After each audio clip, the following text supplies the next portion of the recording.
Dia keluar dengan perasaan hijrah dan pemahaman baru yang mengatakan bahwa negara ini togut, musik haram, ziarah kubur haram, tahlilan haram, haul haram, maulidan haram, semua haram. Akhirnya dia belajar di YouTube cara membuat bom dan dia berhasil membuat bom. Bahwasanya taat kepada pemerintah bagaimanapun kondisinya selama pemerintah tidak kafir. Tidak boleh memberontak terhadap pemerintah yang zalim selama dia muslim. Bismillahirrahmanirrahim. Assalamualaikum warahmatullahi wabarakatuh. Alhamdulillahirabbil alamin. Assalatu wassalamu ala nabiyyina Muhammadin wa ala alihi washabihi ajmain. Amma ba'du. Teman-teman yang dimuliakan Allah Subhanahu wa taala, kita bertemu kembali di channel Pencari Ilmu. Jadi di video kali ini saya akan membagikan video yaitu tentang terkait fitnah yaitu Gus Islah Bahrawi. Nah, teman-teman, Gus Islah Bahrawi ini ya sekarang ini memang semakin gencar dalam menjatuhkan dakwah salafi dengan fitnah-fitnahnya, yaitu seperti bahaya faham wahabi. Ya, mereka ini seakan-akan ya sudah hijrah dengan pemahaman yang sunnah, lalu kemudian merakit bom katanya ya, dan lalu kemudian mereka ini menjadi teroris. Nah, teman-teman, ini adalah fitnah yang keji terhadap dakwah salafi ini. Itu tidak sesuai dengan fakta ya. Faktanya adalah kita ini tidak pernah diajarkan untuk memberontak pemerintah. Kita ini diajarkan tidak untuk menumpahkan darah kaum muslimin. Nah, ini Gus Islah Bahrawi ini malah mengait-ngaitkan bahwasanya akan menjerumuskan seseorang yang ini katanya hijrah malah sekarang menjadi teroris. Itu tidak benar ya teman-teman. Nyatanya Ustadz Dr. Firanda Andirja MA Hafidhallah, beliau malah diundang oleh kepolisian dan beliau berdakwah di dalam kepolisian, dan banyak dari kepolisian ini malah hijrah yaitu mengenal sunnah. Nah, oke teman-teman, kita langsung saja mari kita simak yaitu fitnahnya dari Gus Islah Bahrawi. Ketika keluar, dia keluar dengan perasaan hijrah dan pemahaman baru yang mengatakan bahwa negara ini togut, musik haram, ziarah kubur haram, tahlilan haram, haul haram, maulidan haram, semua haram. Akhirnya dia belajar di YouTube cara membuat bom dan dia berhasil membuat bom.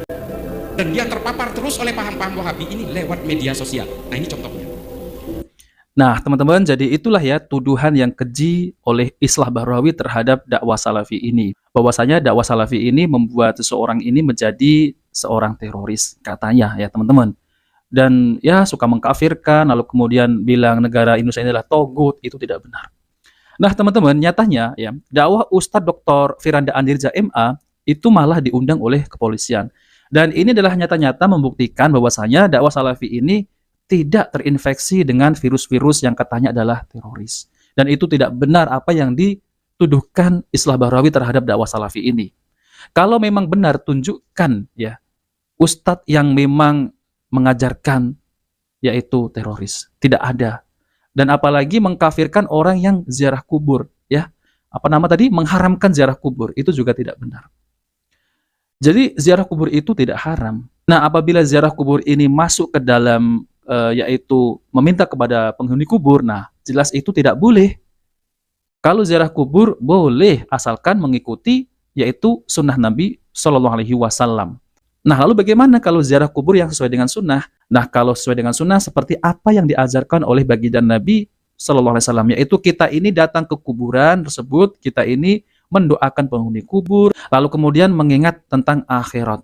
Nah, teman-teman, jadi intinya ziarah kubur itu adalah mendoakan penghuni kubur. Bukan meminta-minta kepada penghuni kubur, bukan bertawasul kepada penghuni kubur yang dianggap soleh ataupun dianggap wali. Nah, oke teman-teman, kita langsung saja mari kita simak video yaitu Ustadz Dr. Firanda Andirja diundang oleh kepolisian, dan ini membuktikan bahwasanya dakwah salafi ini bukan mengajarkan untuk menjadi teroris. Oke, mari kita simak videonya. Melonjak kepada pertanyaan yang kedua yang mungkin lebih saya pahami dan mudah-mudahan lebih bermanfaat. Mengenai tindakan misalnya pemerintah atau Polri yang diantara hukuman yang diambil adalah dengan menembak. Ya. Karena mereka juga menembak, maka kita pun menembak ya. Sebelumnya ingin saya jelaskan bahwasanya akidah Ahlussunnah ini dijelaskan dalam buku-buku para ulama. Ya, saya tidak bicara omong kosong tapi dari buku-buku mereka.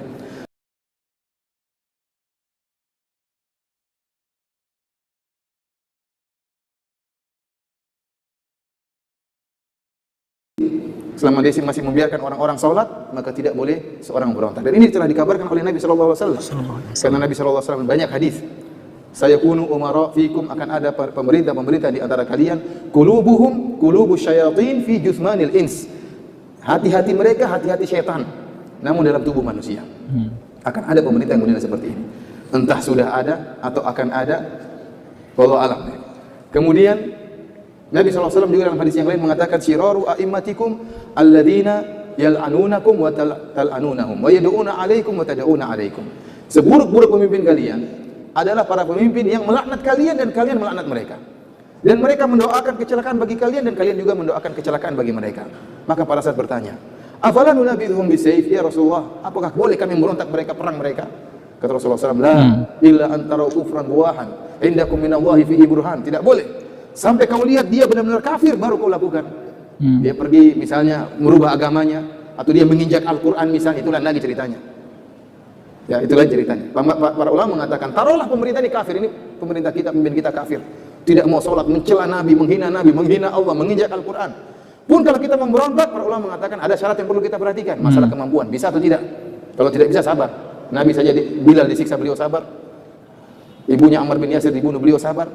Artinya ini sekedar persyaratan sudah ada, satu terpenuhi untuk memberontak, yaitu jika dia kafir. Selama dia tidak kafir, bagaimanapun kezalimannya, kata para ulama tidak boleh memberontak, karena pemberontakan pasti mengakibatkan kemafsadatan yang lebih besar. Dan Islam adalah agama yang menimbang antara maslahat dan mudarat, bukan agama hayal, bukan agama asal yang penting perang, asal jalan, tidak. Lihat maslahat dan mudarat. Kalau tidak ada pemerintahan, ada pemberontakan, pasti banyak yang bertumpahan darah. Dan kita sudah contoh-contohnya di mana-mana sekarang, banyak bertumpahan darah. Dan itu tidak kita inginkan. Tidak kita inginkan. Ya. Lantas bagaimana kalau ternyata pemerintah kita tidak kafir? Seorang yang muslim, yang juga sholat, dia punya kekurangan yang wajar. Dia punya kekurangan yang wajar, kita berusaha menasihati dengan cara yang baik.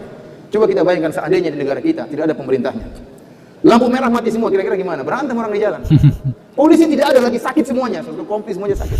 Orang tidak, subhanallah, bagaimana rusaknya orang, barang-barang dicuri, ini dicuri, macam-macam, ada yang dibunuh, tidak ada yang orang takuti. Oleh karenanya sebagian ulama mengatakan, saya 70 tahun bersama pemerintah yang zalim lebih saya sukai daripada satu hari tanpa pemerintah. Kenapa? Karena adanya pemerintah meskipun zalim, masalahnya lebih besar. Karenanya kata sebagian ulama, jangan kau bercita-cita untuk membangun suatu rumah dengan menghancurkan kerajaan. Jangan. Kalau kau ingin bangun rumah dengan mengorbankan kerajaan, itu kesalahan. Ingin membangun sesuatu yang islami tetapi negara hancur, ini tidak benar seperti ini. Ya.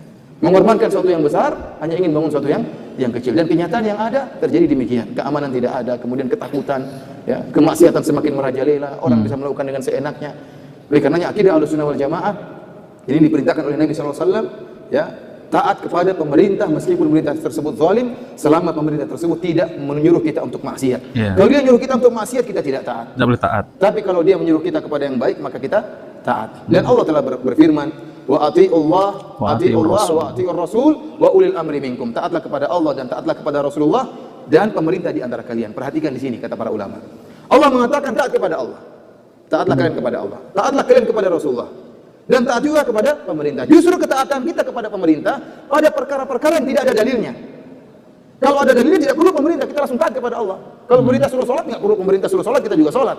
Tetapi yang justru kita ditekankan adalah taat kepada perkara-perkara yang ada maslahatnya dan tidak ada dalilnya. Contohnya apa? Lampu merah.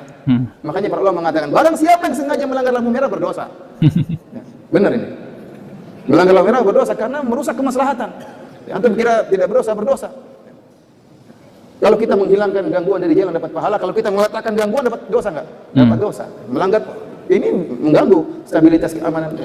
Ini berdosa. Kenapa? Melanggar perintah Allah, wa ulil amri minkum. Taatlah kepada pemerintah di antara kalian. Sekarang timbul pemberontakan. Kita dapati bahwasanya Ali bin Abi Thalib di zaman beliau muncul orang-orang Khawarij. Sebelum Ali memerangi Ali bin Abi Thalib memerangi orang Khawarij, Ali bin Abi Thalib mengutus Ibnu Abbas. Ibnu Abbas diutus dengan pakai pakaian yang indah untuk berdialog dengan orang Khawarij. Orang-orang Khawarij tersebut adalah orang yang, ya kata Nabi SAW, tahqiruna salatakum ma'a salatim. Kalian akan merasa sepele, menyepelekan salat kalian dibandingkan salat mereka. Kenapa? Orang-orang Khawarij ini begitu hebat ibadahnya. Wajahnya pucat karena sering salat malam, sering puasa, jidatnya hitam, sangat hitam karena begitu rajin beribadah, pakaiannya lusuh, tidak mau dengan dunia. Maka datanglah Ibnu Abbas berdialog dengan mereka dengan pakaian yang indah. Maka mereka protes, kenapa kau pakai pakaian yang indah? Kata dia, apakah Allah mengharamkan pakaian yang indah? Akhirnya terjadi dialog sehingga sepertiga dari mereka sadar. Tinggal 2/3 baru kemudian diperangi oleh Ali bin Abi Thalib sampai bunuh-bunuhan. Intinya para hadirin, terutama pertanyaan yang disampaikan oleh Bapak tadi, ya, bahwasanya kalau memang kondisinya mengharuskan untuk membunuh mereka, ya, maka dilakukan. Jika memang itu mengharuskan, jika tidak kita lawan mereka, maka mereka akan semakin melakukan pembunuhan. Maka kita menjalankan perintah pemerintah, dan ini memang ada kemaslahatannya. Nah, teman-teman yang dimuliakan Allah SWT, jadi itulah ya penjelasan dari Ustadz Dr. Firanda Anirja MA, hafidhallah, yaitu tentang terkait masalah larangan untuk memberontak pemimpin. Nah, teman-teman, jadi apa yang disampaikan, yang dituduhkan oleh Gus Islah Bahrawi ini, itu memang tidak sesuai dengan fakta dan data. Nyatanya, Ustadz Salafi ini malah diundang oleh kepolisian, bahkan ya Polri ya teman-teman. Bahkan dulu juga pernah yaitu diundang oleh Bapak TNI juga untuk mengisi kajian. Nah, ini menunjukkan bahwasanya dakwah Ustadz Salafi yang dituduh sebagai Wahabi ini itu tidak ada yang namanya ya terjangkiti ataupun jamaahnya ini malah masuk teroris. Itu tidak ada. Itu hanyalah fitnah oleh Gus Islah Bahrawi. Namun Gus Islah Bahrawi ini ya mereka ini kan nggak suka ya dakwah Ustadz Salafi ini yang berbeda paham dengan pemahaman Gus Islah Bahrawi ini yang mengatakan bahwasanya maulid bid'ah, lalu kemudian yasinan bid'ah, khaul bid'ah, katanya ziarah kubur haram, itu tidak benar ya, itu tidak benar. Nah, maka dari itu ya, kalau tolak ukurnya Gus Islah Bahrawi ini bahwasanya maulidan tidak boleh, lalu kemudian yasinan tidak boleh, tahlilan tidak boleh, ya, tahlilan tidak boleh, itu juga ada kelompok lain seperti Muhammadiyah, lalu kemudian MTA, lalu kemudian Al-Irsyad dan Persis dan lain-lain. Itu mereka tidak tahlilan. Kenapa ya yang diserang hanya yaitu ustadz-ustadz Salafi yang katanya mengajarkan teroris, radikal, lalu kemudian mengkafirkan pemerintah, itu tidak benar.